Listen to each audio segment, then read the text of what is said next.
Hi folks, my name's Carson Binda and I'm BC Director for the Canadian Taxpayers Federation, holding down the fort for our tax fighter army far behind enemy lines in downtown Vancouver. Now I'm being joined today by my good friend and colleague, Mr. Gage Hobrick, who's our Prairie Director, fighting the good fight over in Saskatchewan, and Manitoba, our Prairie Director. Gage, we're here to talk about a tweet from Prime Minister Justin Trudeau that's gotten a lot of attention over the past week or so for all the wrong reasons. Can you walk me through what the Prime Minister tweeted and what the big issue with it is? Yeah, exactly. So the Prime Minister took to Twitter, as he often does, and said that 2 years ago, him and his government froze the handgun market in Canada. So it means you can't buy or sell or transfer handguns anywhere in the country. And then he goes off and says that means that his government chose safety. It means that Canadians are going to be more safe because you can't buy or transfer firearms anymore. But quickly, in response to the Prime Minister's tweet, police associations and cops from all across the country quickly called that out as basically a bunch of baloney. Yeah, and so Gage, I know we had the Vancouver Police Union spokesperson come out against this. We had the Surrey Police Union coming out against this. We had the Toronto Police Union speaking up about Trudeau's tweet. And we even had the union that represents our CMP officers from coast to coast speaking out, calling Trudeau on his BS. What did those police unions say? No, for sure. They all hit on some pretty important main topics, but we start with first the Vancouver Police Union. He basically says stopping legal sales won't stop criminals from getting guns illegally.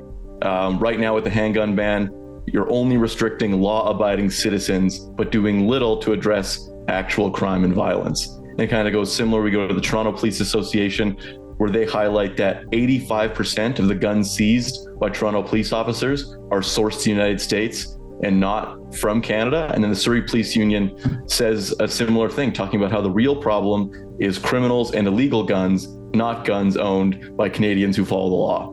Right, so Canadians who go through the steps, they take their course, they do the interviews with the police, they go down to Cabela's and legally buy a gun. They're not the ones committing firearms crimes, according to the police officers. Is that my understanding?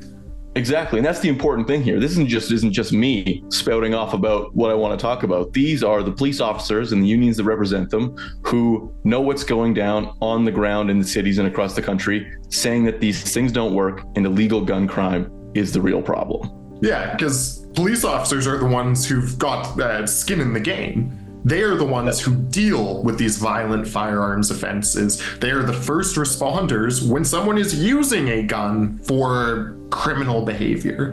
They're the ones who know. And they're the ones saying that Trudeau's firearm freeze, his handgun freeze, isn't keeping Canadians safe, right?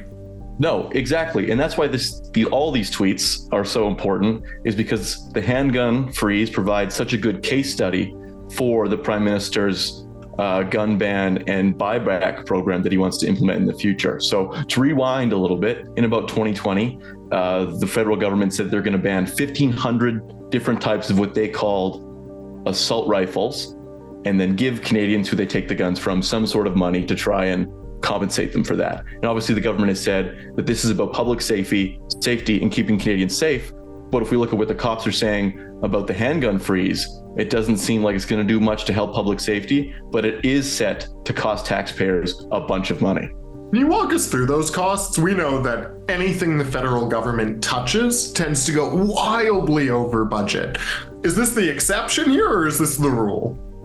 I think it is government as usual when it comes to this as well. We've seen the Parliamentary Budget Officer, they did a big report talking about how much it's going to cost taxpayers, and they said that it'll cost $756 million to buy back the guns. Now, Carson, I know that sounds like a lot of money, but it's not all of it. So that all that $756 million is to just buy the guns from the firearms owners. It doesn't count the salaries, the administration costs, everything else the government needs to do to get it done. In fact, the government hasn't bought a gun yet since 2020, 4 years, but they've already spent $67 million taxpayer dollars. So Gage, this is set over the lifespan of this program to cost taxpayers like you and I $750 million. Is that right? Yeah, that's how much it's going to cost just to buy back the guns, though. It's going to obviously be a lot more when you factor in salaries and everything else. And we've been through this kind of rigmarole before with the government. You and I probably weren't very old when we were talking about the long gun registry, where the government said that was going to cost $2 million and it ended up costing taxpayers $2 billion with a B. Crazy. It never ceases to just boggle my mind how bureaucrats are able to waste so much of our own money. I mean, in our job, if we went over budget like that, we'd get pink slips. These bureaucrats probably got promotions and bonuses. Now, Gage, we've been through the costs. We've been through why the experts are saying this is a bad idea. Is there anything else you'd like to add about Trudeau's tweet or the handgun freeze or the gun buyback program overall? Well, the most important thing is a message to the federal government that it's time to cancel this gun buyback and confiscation scheme. We've heard from the police officers on the ground that banning guns like this, taking them away from Canadians who follow the law, doesn't do anything to stop crime. And instead, all this program looks set to do is cost taxpayers money. So we shouldn't be wasting taxpayers' dollars, and we should let Canadians keep their firearms. Gage, thanks so much for being taxpayers' voice on this. Appreciate it. Thank you, sir.